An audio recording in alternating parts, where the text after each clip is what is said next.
Hello, hello, and welcome to Get Stephed, a hairdresser in conversation. My name is Steffi Clifford Hosking, and I will be your host. Today, I get to chat with quite an incredible human on episode 9. His name is Jason Weeks, and he is the owner of Calibre Workshop in Maleny. Jason, you'll hear, has achieved loads of things, and he does life in a pretty cool, chilled, mindful way, and I can't wait to chat to him. His more recent achievements include being a 2025 AHIA Men's Hairdresser finalist and also AMBA Classic Barber Collection finalist. So he's a super creative soul, a very caring human, and applies yogic philosophy and mindfulness and kindness to every single thing he does. So sit back and enjoy the listen. If you would like, I'd love you to follow me on Spotify podcasts or Apple podcasts or Google podcasts. Give me a quick follow or subscribe on Substack to hear my articles after every podcast, where I reflect and hopefully share some cool wisdom and other tools. So enjoy the ride, and let me know what you think.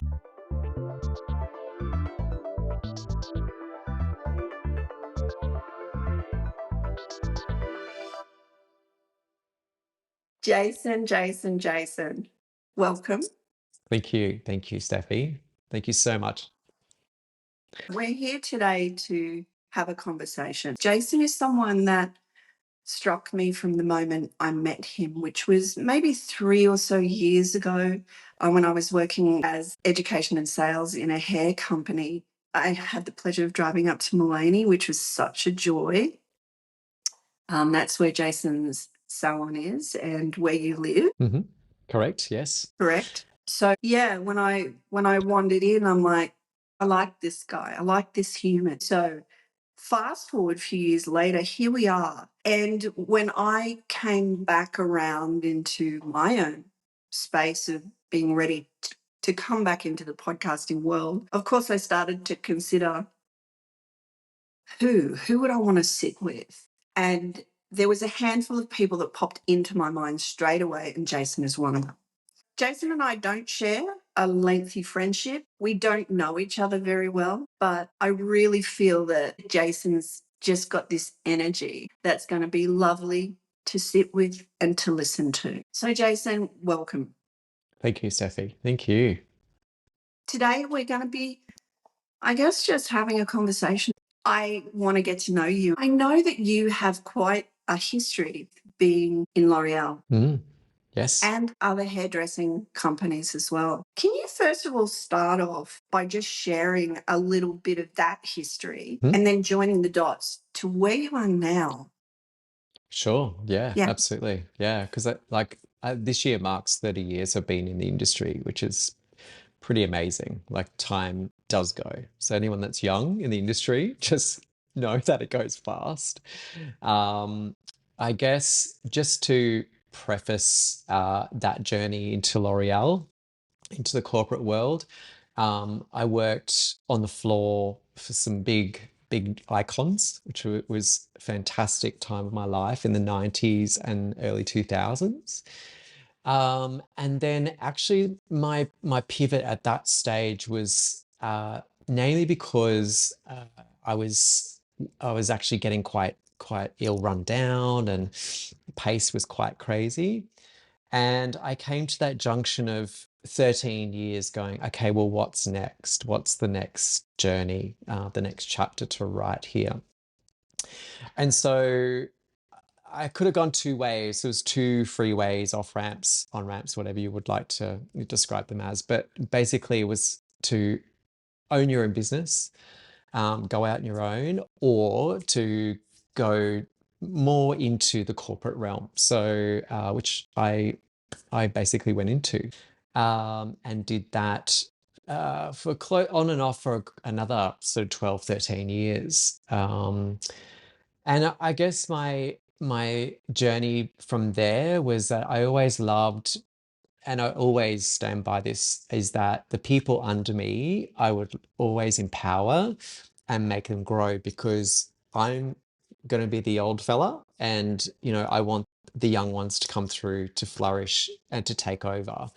And literally that's what the two boys did when I decided to leave in 2005. Two boys there that were so fabulous, and to this day they're very successful in their careers. One's still in hairdressing, um, and that's my ethos. Like I I just want to leave this planet when my time is up, is to, maybe make it a 0.25 better or zero point 0.5 better. 1% is a nice goal, but that was kind of the turning point. Was like, okay, what's next? So jump forward. The great thing with L'Oreal was it's a machine. It's massive. There's lots of opportunity. There was lots of growth. And I guess for me, it was just an amazing space, an amazing time, because just even for myself from a growth point of view. So I likened it to, when you get to end of primary school and you're going into high school, or you coming out of your apprenticeship and you're becoming senior. It was sort of that for me again. It was kind of, I had to learn all these new skills, and the skills that I had acquired previous to that, sort of hone in on those and help me through, basically building. So teaching hairdressers, facilitating, shows, events, everything. It was such an amazing journey, and I'm extremely grateful for the people that have come into my life, gone out of my life. Some of them I still keep in contact with, because they're fabulous mentors. But firstly, went into technical consultancy, and did that for a good 4.5, 5 years, and then was coerced to the dark side, they say, to sales. And someone said I sold my soul, which is fine. But I was always at that point of going, the first thing was always to empower and teach hairdressing and teach hairdressers, to be better, to understand more. So that was always my number one goal. And then when I moved and shifted again and pivoted, that was another back to primary school, going into secondary school. So I've always kind of oscillated between that. Okay, well, what's next? And never wanted to be stagnant, never wanted to stop really learning. And then moved into a luxury brand within the L'Oreal group as well, which was beautiful. And I learned a new set of skills again. And then got to the end of that tenure and, was like, what's next? So I was rather fortunate in a way that financially that I could do this, but I literally one day just woke up and said, I think I'm now ready to undertake a degree. So that was another daunting sort of thing, going back to school after 20 years, and but it was exciting at the same time. And what would the driver there was really was to, I guess I will always speak at length with the marketing teams, and we talk things out, what's working, what's not, and it was more of an interest thing. And I really wanted to go to university. I think a couple of things. First of all, probably to feel the ego a little bit, because I don't know about anyone else that's listening, but when you go to, I guess, events that are, sort of you pitching a little bit higher than your worth, when you say you're a hairdresser in a forum like that, there was a little bit of, I don't know, there was just some shame. It shouldn't be shameful, but it was that I was kind of like a hairdresser. Like And, just a hairdresser. like, and we Is that say what you that, mean? yeah, yeah, Yeah. which is quite sad in a way, because, we're not just a hairdresser, and No. you can attest to this too, Steffi, is like, we're some healers, we're counselors, we're that brick wall, we're that confidant, where that people, we can make people feel amazing. There's a lot of skills that go into being a hairdresser that I think is taken for granted. I know what you mean. This really unusual stigma in there. But as you say, our role is so multifaceted. Mm, It's extraordinary. mm, I mm. know. So, how did you tackle that when you had that shame come up? What was going on? I think for me, it was more of a personal goal. I guess as a coming back to kind of the 0.5, 0.25 or 1% better, I think also with myself. And I knew I always wanted to educate myself. And I think this was sort of an undercurrent from being in corporate and going, um, I know there's a lot more, uh, when you do educate yourself, I think it does equip you in different ways. And I guess I never wanted to do university to become and throw myself in the ring and go, well, I'm an academic or anything like that. I think it was more the fact I just needed to go on another journey of exploration. And I knew that it would be challenging because it was a Bachelor of Business and majoring in marketing, which was so much fun. And So good, Jess. yeah, yeah. I mean, look, there was some challenges, because you had to do core subjects as well, like statistics and what was the other one? Law was okay, but it was quite grueling as well. But we got through that. But all my marketing subjects and my advertising subjects were amazing, and I think that's helped me somewhat when I finished my degree, and I got to the end of it, and I was like, I'm not going. They could just send me the certificate. I was just so over it after 3 years. And then my partner's like, no, you're going, book the tickets. And it was such a nice moment because there was a release and my family were all there, and I was the first to sort of graduate from university, and everyone, it was just a really nice coming together and a milestone moment, I think, for myself.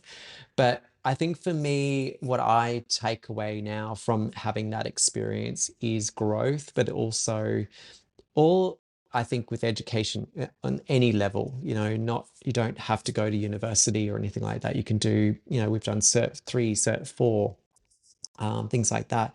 I think what it does, it just kind of opens you up to things. It takes the blinkers off, and you sort of just question, and you sort of research a bit more. I think that's what it's given me. And I was going through that stage where my degree was wrapping up, is that it was everything text wise was plummeting because social media was blowing up, and they basically just said to us towards the end, don't buy the texts because they're irrelevant now. So, so, so it was an exciting time because they were pivoting, I was pivoting, and I thought, oh, maybe I will move into marketing now, as you do. And I did a couple of gigs, like just experience wise, and it was just all P&Ls and Excel spreadsheets. And I had this vision of grandeur of like, I just wanted to live the life of Absolutely Fabulous and Patsy and Eddie, and just go to do fashion shows and launches and things like that. So, but yeah, but I think any education, it's not powerful. I think knowledge is an enabler. I think more so. I think we need to be careful with saying it's powerful. Yes, it can be, but that's probably more when the ego's talking. Whereas I think it's so enabling. Even if I think now being a return to floor hairdresser, and just going down to Made for Originals the other weekend, it's just so much. There's so much excitement because you've got all these young entrepreneurial hairdressers, for example, like Kim Haberly, from Bohem Blonde, just killing it, all these different businesses within the business. And it's exciting. Like, it's exciting to watch. Even for me, that's kind of, old dog. There's always new tricks, I think. So, 100%. And so, how did you get to Maleny? okay, well, very interestingly, my folks have lived on the coast for over 25 years, and they're getting older. And I guess it was just watching a lot of Escape to the Country. So I swapped my Literally. literally, and I needed to be closer to my family because they're getting older. I didn't necessarily want to be on the coast, um, and I guess it was kind of just this idea of slowing down, having greater space, getting sort of a little bit away from things. And so that's where Maleny took us. So we packed up, put everything onto a truck and moved up here, and I knew nobody. But that it was somewhat daunting, I guess, in a smaller town because I've always lived in a city.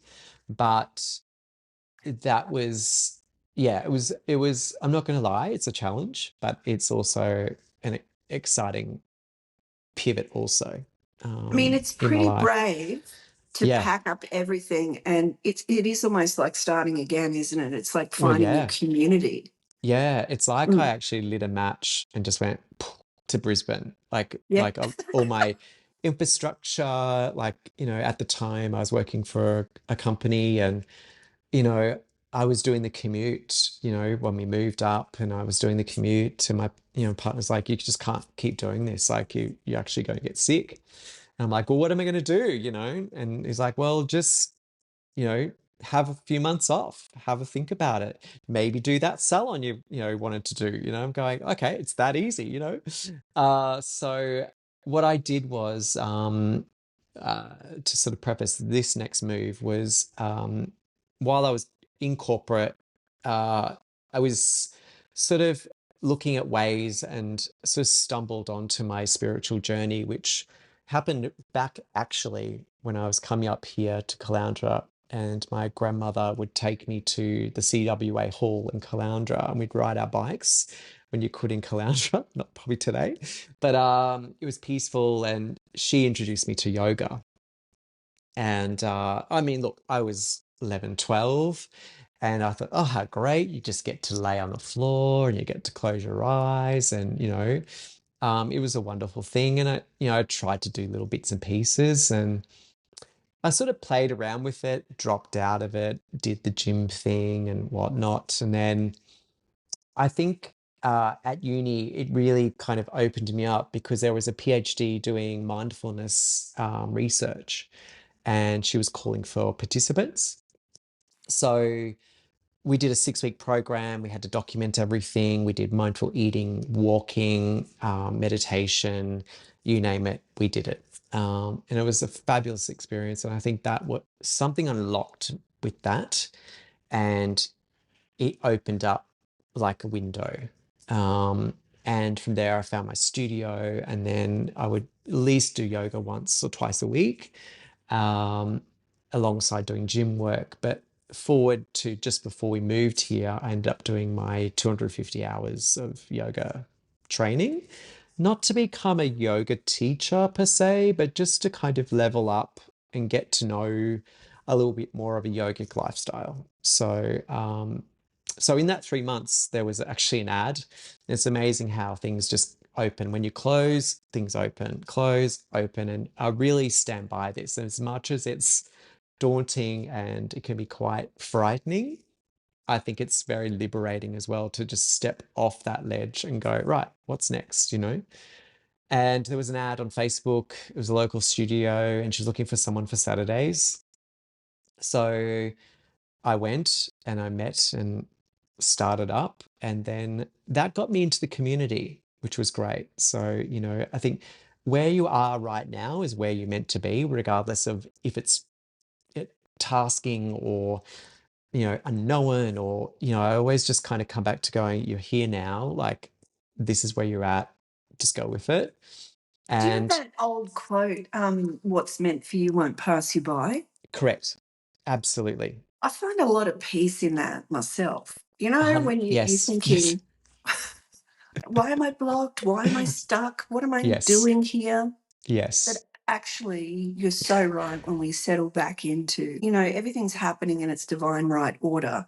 Yeah, absolutely. And I think, like if I think about our body as a vessel, and I think when we're kind of in that state of flux or things are going crazy, and even on the salon floor, if I knew this back when I started my journey with hairdressing to now, I'd be like, oh my gosh, I needed to know this back then, because I even do it not so much now because I'm in a very, nice position, but where I can kind of manage my time more. But I think we do get out of our bodies, and even catch myself now going, okay, where are you? Where, is it my thoughts? Is it my feelings? Am I in my head? Is it my heart? Am I breathing okay? Like, so I'm using these little resources that I've learned along the way to kind of, I guess adjust myself to daily life now, because it's so different. Like, we're so connected Absolutely. to everything. We've got all the devices and all the things.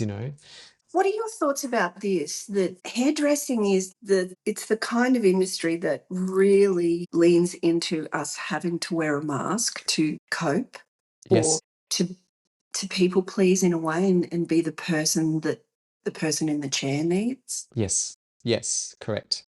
I think hairdressers are expected to be up Yeah, and yeah. conversational and all of the other things that go along with it. And those expectations sometimes can get a lot. Yeah, yeah. And I think also too, I think this is part of the problem where we're losing great young talent, because, they are dealing with a lot of things, and then you've got people, that come into the chair and they might not be that kind of aligned or well or things like that. So it's like, I think what you need to do is kind of just check in with yourself first, and, take 5 minutes. So I remember some days, and you probably could align with this as well, is that, you know, phones were going, emails were off, things like that. And it was just like, sometimes I would pull the car over for a minute, and I'd actually turn off everything and just have 5 minutes to come back to center.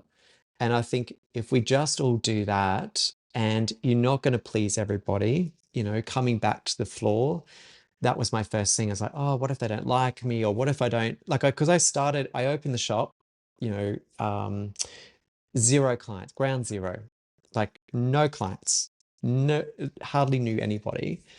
And, but luckily I had the yoga gig as my connector, because then I met some fantastic artisans, and I went and I align with things that I love and I'm passionate about. So when I went to these things, I'm like, oh, you're the new guy in town. Or, like, it's amazing how people talk, even that you've never met them in a small town. And, you know, that was kind of my in. And, I've got a great friend that hairdresses up in coast here. And he rang me and he said, how's it going? And I said, well, it's slow, like I'm trying to do all the things, out there. And he's like, okay, well, maybe come down for a couple of days and build down here. And then, when you get going. So like, it's just, you've just got to be open, just open yourself. But coming back to people pleasing and, things like that, I think we just need to be careful, because you can't be everybody's, and there will be something, maybe the fringe is too short, or it's a bit long, or, I think we just need to stop and just take five out in the back room for a minute, because, it can make all of the 1% difference to your day, I that's what I would totally tell agree myself. with that. I'm on board with you. My mind is just Yeah. going to salons that I have had the privilege of being a part of in the Mm, last 2 to 3 years, coming in and supporting their business. And I'm just thinking how the pace inside a salon matters a lot yes. to being able to do that without Mm, judgment from your employer, or mm, you've got an appointment in 5 minutes, or there is a pace inside hairdressing that really matters to, I think, support team members in being able to be mindful in those moments without push, yes. that pressure. Yes. And I recall, I'm just remembering now that one of the reasons that I stepped into hairdressing on my own was I was able to manage the time, because the time pressure was what overwhelmed me. Mm, That took me years to understand, but when I understood it, I'm like, if I do this myself, I can manage my time. And I think yes. that feels better. So when I've gone back into salons, returning to Mm, salons and adjusting to pace that's mm, already designated by that salon's vibe, sometimes not easy to integrate. yeah.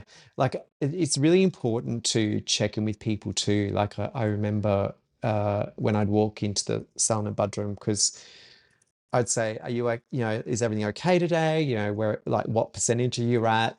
So I think I that's like important that. to What check. Yeah. percentage are you at? Like a And I battery. and I It's kind of, cool. yeah, exactly, because we're not always going to be 100%. And I remember listening to, as a podcast, or it was on relationships, things like that. But when you come into any relationship as humans, as energy, you've I mean, I'm an empath 100%, and probably 80% of hairdressers are empaths, let's just face it.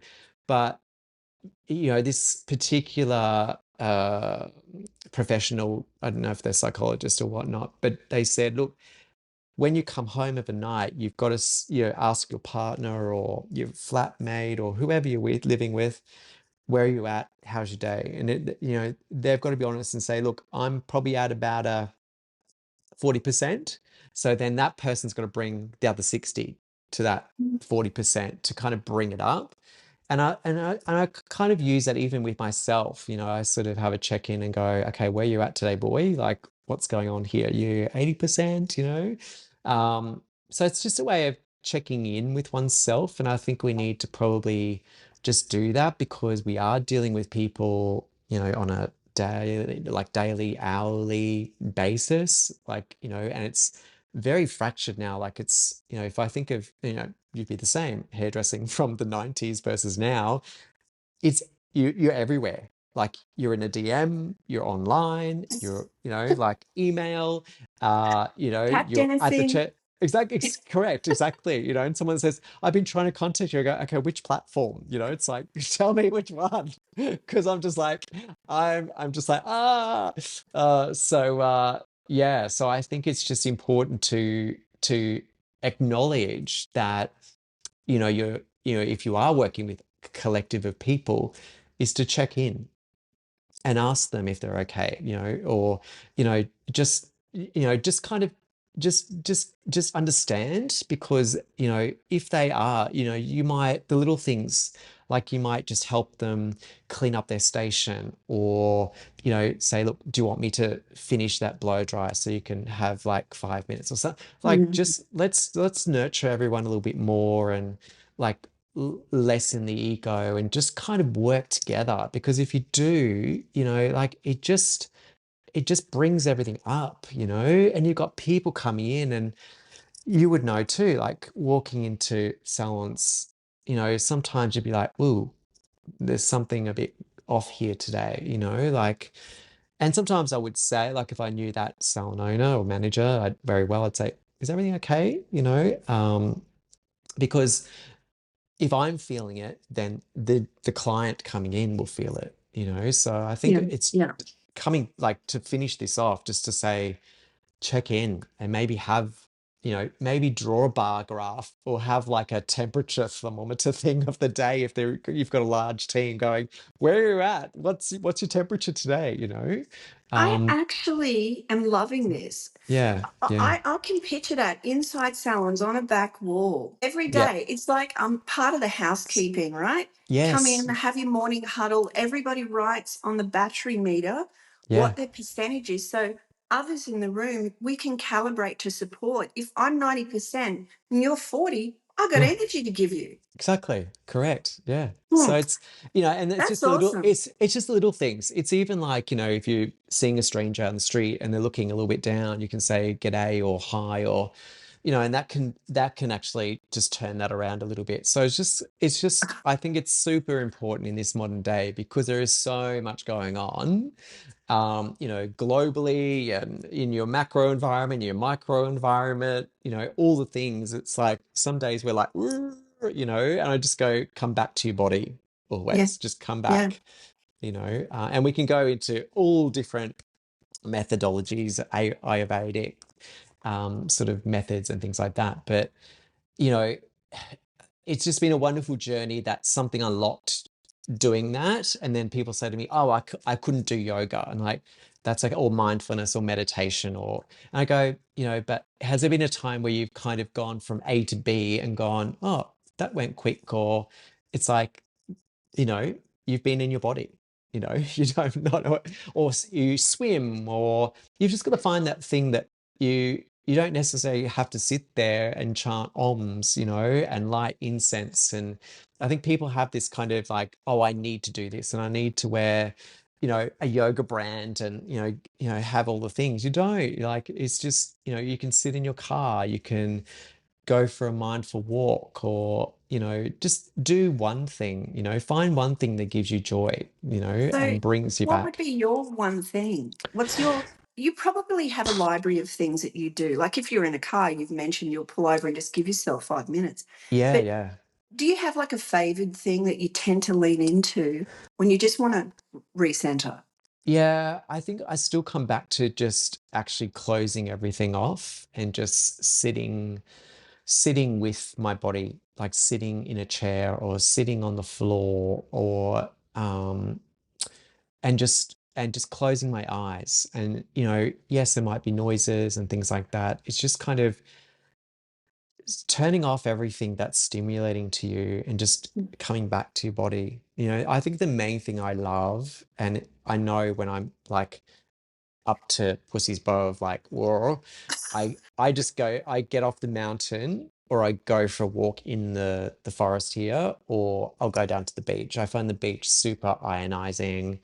And I'll just go for a super long walk. And sometimes I'll stand, I'll close my eyes, I'll listen to the ocean. I mean, the ocean is really therapeutic. Even if you don't want to dive in, you hate the water, you hate the sand, hate's a strong word, but dislike, I should say. Um, just do something that kind of brings you peace, or that joy, the spark joy, I think. But that's, for me, I think it's just stillness, I is feel my thing. like, did you call your Nana or grandma or granny? Nana, Nana, So Nana. is Nana still around? No, unfortunately, she passed at 90 last November.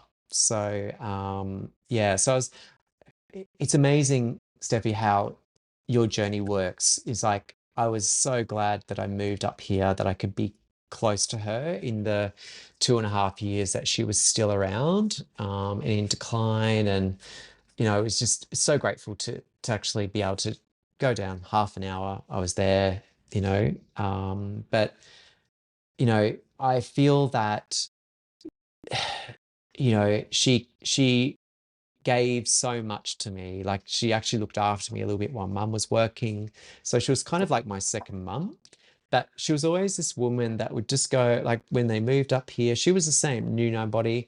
But by the end, she was doing line dancing, yoga, ladies fitness group, what was it, African Violet Club. She'd be on a bus. She'd have all these parties at the end of the year. She'd have like 5 or 6 Christmas parties because she belonged to all these different places. Surfed, bike ride. She would never drive. She tried to learn and had a terrible, terrible time. So she went, nope. So she just lived life, and I think that's kind of, I get that from her. And that whole no regrets. And, whenever my expiration date is up, I can sit there and go, you know what, I'm glad I did that, and anything comes up my way, like this opportunity as well, I wouldn't have thought I would be doing a podcast, So, I think it's just, I think the more that you're open and the more that you're in your body and you let go of those things that you can't control, and this is probably a really key takeaway that, this particular hairdresser that, has come into my life in the last few years said to me, Jason, control the controllable, and what you can't control, let it go, let it unfold, let it, it's like that meme where you've got that 50s housewife and she's sipping tea, and in the background, the kitchen is just fully alight. Like, Mm. it's kind of that Yeah, scenario. absolutely. Absolutely. That's why But I like life too now. You kind of, some days it's like that. It's like, 100%. But, even just dropping into that whole concept of thinking, just let it all happen around you. If you've got no control of this, yeah, then don't yeah, control it. And even hearing that in our conversation now, I've just relaxed a little bit mm, more again.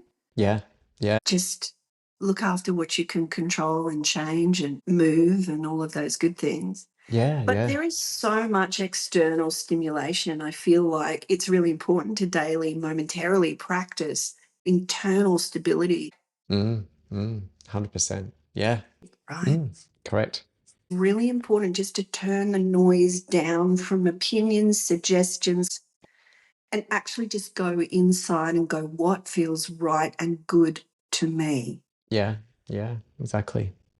The scenario of being in a salon, practicing the same mindfulness if possible, if the pace of your salon allows it, it's such a powerful thing to practice. We got to practice it every minute Yeah, exactly. Absolutely, because our absolutely. minds are busy. Yeah, yeah. There's lots going on. Right. It's so much is happening, and I think, even if something does go wrong, it should just be kind of this, okay, well, how can I fix it? And I think that's come from a corporate learning of like, there's a problem that arises, like say an event and something's not working. And I remember I remember the first event that I had to do, and I was like literally, I think I come from training from Melbourne, and it was like this big launch of a new color or whatever. And green. I was so green, in the space. Anyway, so this events person who I won't name, but I would always call him Miranda after that. But I went Enough up and said. said, yeah, exactly. And I went, so there's something wrong with the AV. It's, there's a problem. And he just said to me, well, just make it happen. Just make it happen. Whatever you have to do, just make it happen. And then I kind of went, oh, okay. All right. Okay, sure. And that was kind of, it was cruel to be kind in a way.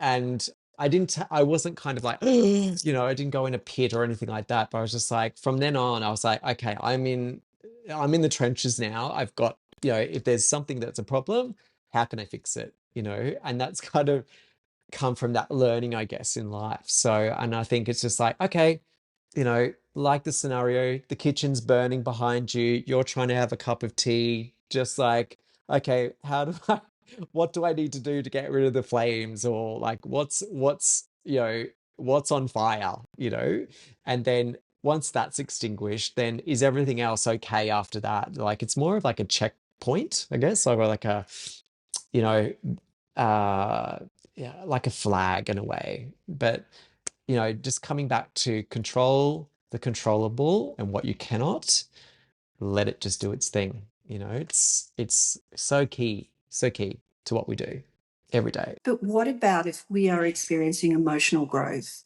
Mhm. And that means we've got an element of pain in our life. Mhm. Would you apply that same filter to pain? Uh, it's a great question. Yeah. I don't think you can. I think, even with me, I had a little bit of a tumultuous quarter of last year where I had a partner that got viral pneumonia, was in hospital. My grandmother was failing. So she ended up in palliative care. And then on top of that, one of my dogs got killed by a snake, which was a reality of the country. So there was a lot going on, and I think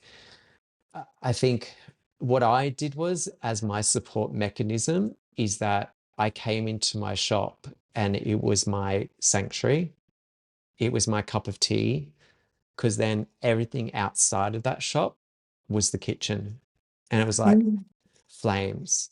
So I just made sure, and I don't know whether it's because I'm an earth sign. I don't I don't know, whether that was it too. But I came in, and as soon as I unlocked my door to my shop, and I turned on everything, it was my ritual. Which is important to have rituals inside. What you do and outside, but it it got me through. And I didn't necessarily. I had a few clients that would actually say, is everything okay? And I could actually give them a little bit of what was happening, but I didn't want to offload onto them because I don't think it's fair. But not one day that did I wake up and go, I can't do this today. Like there was something that I was like, and we do this, we're Trojans. We get up, we go, we look after the people. You know, we're a bit like nurses in a way, you know, it's sort of, we attend to people. But for me, I just created that as my space. And then at the end of the day, I would actually sit, and sometimes on the floor, sometimes I'd lay on the floor. I know I'm getting a bit deep here, but I would just, you know, just that was my recovery.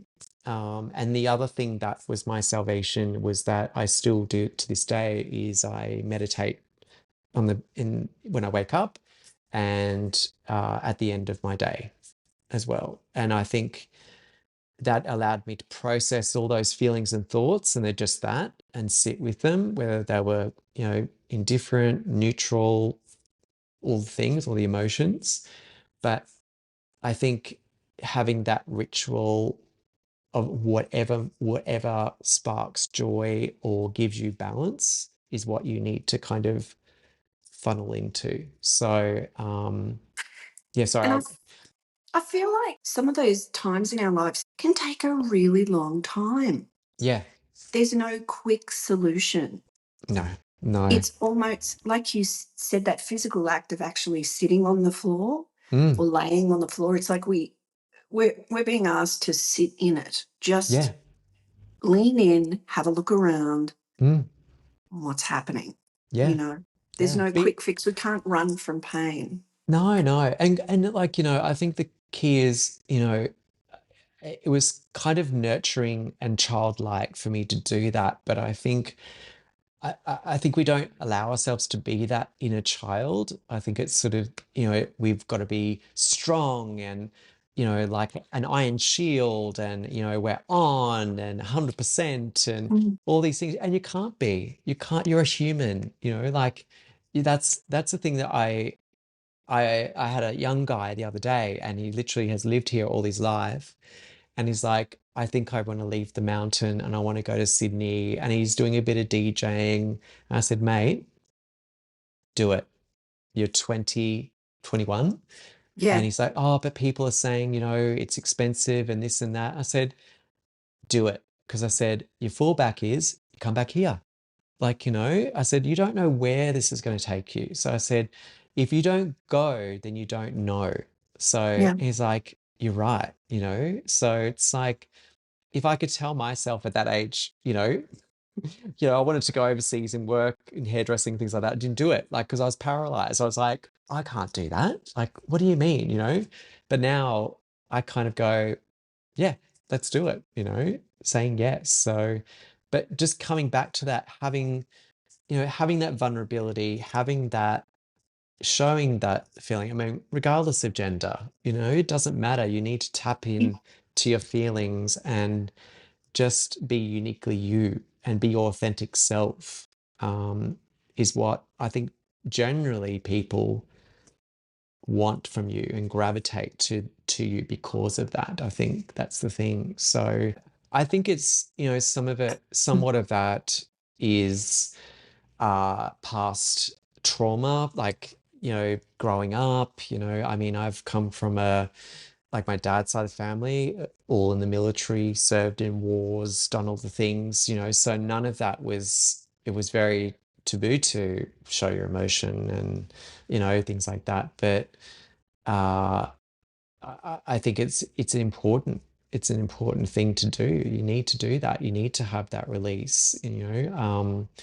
And interesting enough, just to wrap up your question about grief or, you know, trauma, I went the other day to a neurologist to, you know, they look into your eyes and see what's happening. Anyway, nothing was too bad, but there was one eye and there was this like blood red, like, you know, popping, popping vessel.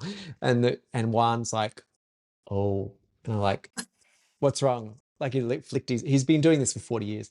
He's like, oh, and I'm like, what, am I going to die? Am I have a heart attack? What's happening? Like, should I make plans? He's like, no. He goes, at the time, I'm like, great. You know when a doctor says that? You know, it's like, I know. And I remember, I go, okay, I should never do that at a client because it's just so unsettling. Yeah. Anyway, he was like, oh, that's grief. that's grief. And I'm like, yep, and that was only about 4 weeks ago I went and saw him. So, and he'd done yoga in India. So we started talking, and he's like, he said, if you think of Buddhist philosophy in a way, it's like everything is temporary, everything is impermanent. It's like there's an impermanence to everything. And I was reading actually before all of that kitchen stuff started, the fires started activating, everyone got sick and whatever. I came back from Bali and did a retreat over there and was reading about Buddhism. And there was a saying, like a quote in the book in the very beginning saying that, we go to a market, we buy these beautiful bunch of flowers, roses or whatever you want them to be, and we put them in a vase and we admire these roses, and suddenly petals start to fall, and there's a browning of the leaves, and then we really can't come to terms of throwing these beautiful things out of nature, but we do. And then we go, well, actually what I can do is I can go and buy like, artificial ones, and I can have that forever. But it was saying that, nothing is really forever because everything returns to the earth in a way. So, I mean, that's the philosophy of Buddhism, which is, not a religion or anything like that. It's a philosophy. And then when everything was happening, it was amazing. So I'd always come back to that thought of going, everything's permanent, impermanent, everything's temporary. But there was always this like, antagonistic going, but I want to be sad, and I want things to stay. And, it's just so much human nature of things, or we buy a new car and we park it, down the other end, away from it. We don't want it to be dinted. And as soon as we get a dint, it's like, oh, okay, it's not new anymore, but it's that cycle. It's that, it's the beauty of things that, it eventually will return, So were you surprised when you were seeing your iridologist and they mentioned grief? A little bit, because I thought I'd worked through it. The sadness was diminishing. I don't think you could ever forget somebody. And Nana was very special. Like, we actually released her ashes into the ocean, and it was such a beautiful sight because I bought some petals to go along with it and threw them in after. And I remember my partner saying, you know what, the one thing that since I've been with you and knowing your grandmother, she never complained at all. There was never any negativity, you know, um, she just left a legacy, and it was just it, and that will remain with me until I move on and go. But I don't think you should never forget about things, but I think it's just kind of a good check-in to go, we want things to stay beautiful, but everything will go. Everything, once I move on, this space that I'm in now, this beautiful new salon space, you know, when I move on, it will become something else, or it might be demolished, or, who knows, but, and I'll be forgotten, and then something else will come in. And that's the whole renewal process of life, but I think, with what I've I've just been really fortunate to have people in my life and opportunities come my way that has opened me up to help me to be somewhat yogic. Um, and I can't articulate how or why, but I've just kind of gone, okay, cool. And then I'd I'd do the mindfulness thing, and then I'd go to a retreat, and then someone said, read this, and then I'd read that, and then that would open me up to another section. So it's just that comes like the whole education thing, I think, Steffi, that, it is an enabler. It just kind of helps you to grow and to kind of inquire. I think we should always just inquire. Along with that inquiry is remaining open, like keeping on listening. Yeah, Sometimes yeah. because we Yeah. have all that knowledge, and if we use it, we're empowered, you know, but if we're shut down, or if it's a time of reflection and we're not as open as we usually are, it changes what knowledge means to us. Yeah, correct. Yeah, 100%. And I think that's coming back to what we were saying before about even in a collective environment, in a salon environment, whether you're on your own or I managed teams of 20 people, and there's a lot going on there, so I think it's just important to, even in this modern day, to do that, to check in, help assist one another. When you mentioned that, that made me visualize, when we're looking at our columns as hairdressers Yeah, on a yeah, screen or in a book. I actually still know a yes. couple of salons that prefer to use a book. No judgment. Trust me, I've considered it, Oh considering I've yeah, just changed to another software system. Or like the other day, I was like, why didn't I just have a book and a pencil and an eraser? totally. But what you were saying reminds me of using the columns as the analogy, to not just be a column, Yeah, but to be the connector in columns sometimes, which comes back to the, where's your battery at today? yeah. Like I think we can go the back room and then go on our phone and check, or and then you lose sight of what's going on. I think they're a distraction as well. I'm not saying put them away like school kids or anything like that, but No.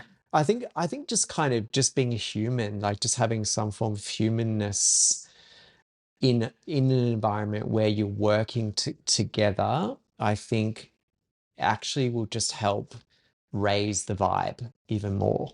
I think, I mean, I work on my own currently, but next door I've got a great group of people, and like I think it's just kind of let's just the one, it's like is it geese that flock together? Just kind of, Yeah. there's always someone at the back kind of going, okay, it's okay, I've got you. Yeah. Yeah. Sometimes you need to be that person at the back going, okay, what can I do to help you? What do you need? Or, just having a little bit of vulnerability, and just going, I'm really struggling with this. Or, just get it out. I think that's all one can ask in this modern day of disruption. 100%, right? Yeah. And I also think there's a lot of value in clearing the space after each client too, having Yeah, like cleansing and clearing rituals that are just part of a healthily run salon that absolutely. Yeah. Yeah. can really assist. I know that cleansing an entire salon after a day is definitely one thing, but Mm, actually when we spend hours with one person in the chair, I think that energy needs to be cleansed too, yeah. Because intermittently. there's a lot of vampires out there, which is fine. And you're kind of like, I think my younger self wouldn't been able to diagnose this, because I think when you're coming from that sort of being an apprentice and moving into a senior, like, okay, now I've got to step it up. I've got to make money. I've got, build my clientele, all the things. But, I think now when I have someone come in and like, they start talking about world events and this and that, and I actually now say to them, I say, I'm really sorry, but in my chair, I don't talk about, politics I or world love that. events. And Boundary alert, yeah, exactly. And healthy boundary. I think we need to set boundaries. And I think even if I was a young hairdresser today, I would say, look, I actually don't, I don't, these are sort of some of the rules of the game. And I think, and people are generally okay. Have not come across anyone that's like, and I think, it's so super healthy just to set your boundaries, even with someone that's new. Yeah. I've even had to do it with my family, like we'd go to family things and they'd start talking about this on this show. And did you hear about that? And I go, guys, sorry, we're here to come together. We're not here to talk about anything else but us, just respect that. Mm. And I think you need to set some boundaries, I think it's important because we're dealing with enough as it is ourselves, but also with that new person or existing client or whatever. But, I think your vibe will attract your tribe. And that's what I've gone with this whole process of transitioning here and going, I will find my tribe. My tribe will come to me. And look, it's not been easy, but it's working, and word of mouth is super, as we know, it's nothing new, but it's super powerful.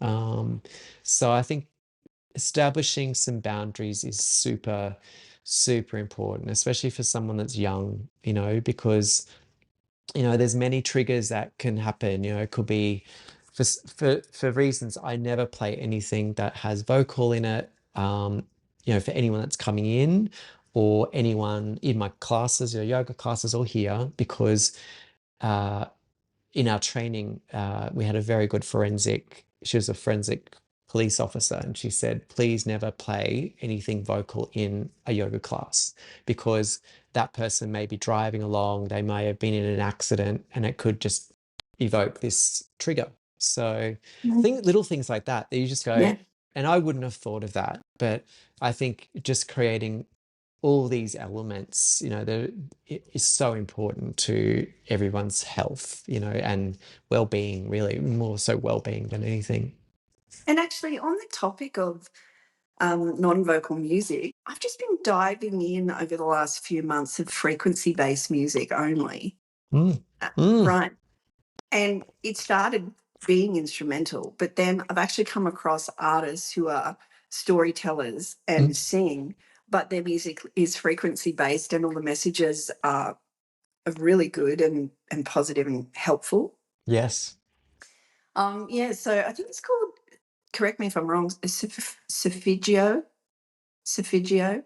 Anyway, and I would encourage anyone just to dive into frequency stuff, because it's aligned with our chakra energies. Yes. So, music that's at 193 hertz is our sacral chakra, for example. So yeah, it's an interesting little experiment that I'm playing with myself from a musical point of view. Yeah, no, vibration is super important. Even in the car this morning, I didn't have anything crazy, but I actually just turned it off. I was just like, okay, I just need to quiet my mind, and it was like Verve Remix, which is kind of loungy, chill. So then I'm like, no, don't need that this morning. I just like, that's it. But but definitely like frequency, is really important, and I think sometimes if we're having caffeine or like, those energy drinks, we walk in and it's like, shh, it's like, the vibes are high and things like that. It's not going to be it's not going to be equal for everybody. So we just kind of need to, that's the whole temperature check, the check-in, the percentage, the battery, whatever you want to call it, is just making sure that you kind of, everyone's kind of happy, because it's really hard with music. It's really a divider, and it's very, I've had some It's humdingers. like people fighting over the air conditioner. I know, exactly. It's too cold. It's too warm. It's like not hot enough. Like, oh my goodness. But just wrapping up the frequency thing is like, there's a great app called Insight Timer, and I know that app. Yeah, it's fabulous. Like, it was given to me, like, I think when I was in Loreal, actually, and I was like, and I've got a very good friend. She's still in Loreal, actually, and she's also a Reiki master and a yoga teacher. And we talk now and then, and when the moon's at its peak or things like that, we kind of dialogue. But she got me onto Insight Timer, and it's basically this fantastic portal where if you want to dip your toe into things, it's all categorized. There is frequency meditations there. There's mindfulness. There's some great practitioners. You can pay as well. And it goes up to the next level. I think it's like $79 a year, but you get a lot for free on that. You get heaps for free, Steffi. It's so good. Yeah, but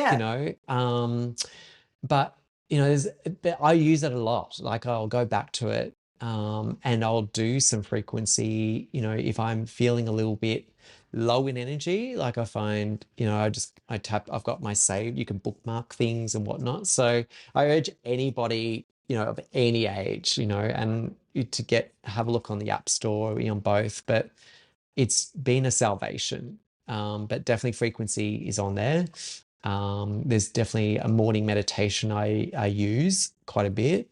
But yeah, it's fabulous. There's so many tools out there that are complementary, and it's just to it's great because it will just help with humanity and raise, the vibes, in a way. So, which is good, and well-being.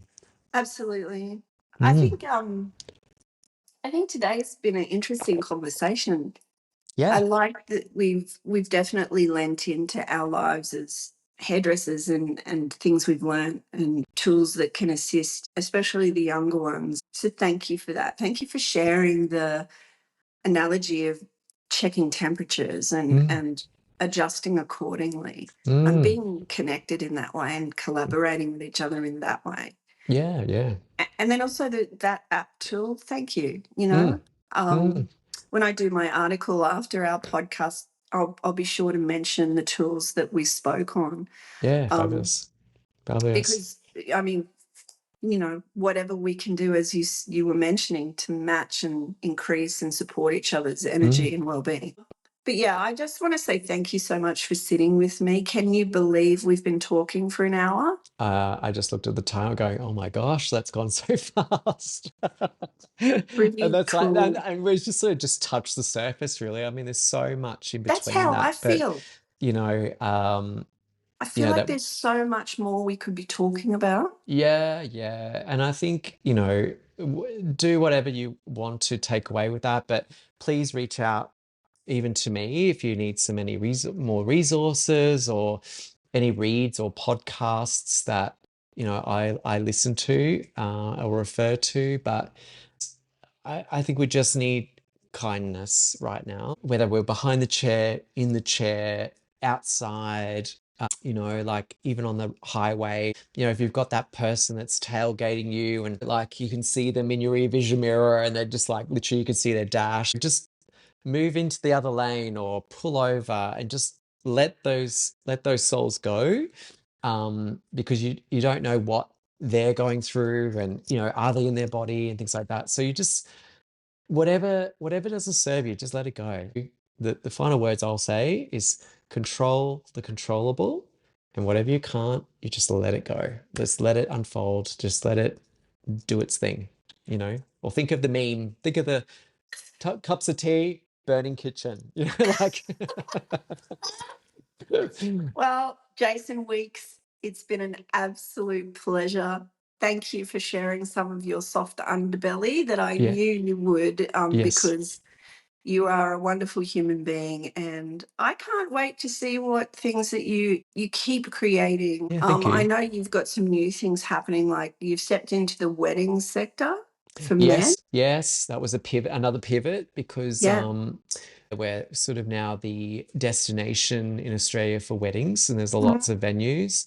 Mhm. And I guess I've niched myself in the fact that I'm grooming the grooms, and this Love it. idea just basically came from my goddaughter that got married in the Adelaide Hills Yeah. week out, going, oh my gosh, I've got no one for Joe. And Joe's sort of got sort of shoulder length hair, had to have it pulled back and a little bit of a man bun or pony.